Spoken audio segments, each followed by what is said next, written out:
Yung mga tipong sasabihin, wala na to, bro. Okay na ako. Move on na ako. Wala na. Matagal na yun. Yung sariling buhay na siya, okay na ako.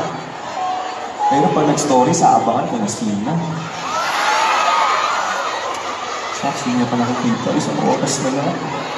Mag-expire yung MyD ko. Deny ng deny, pero andun pa rin, di pa makamove on. May tanong din ako ulit. Dami kong tanong, pero ito.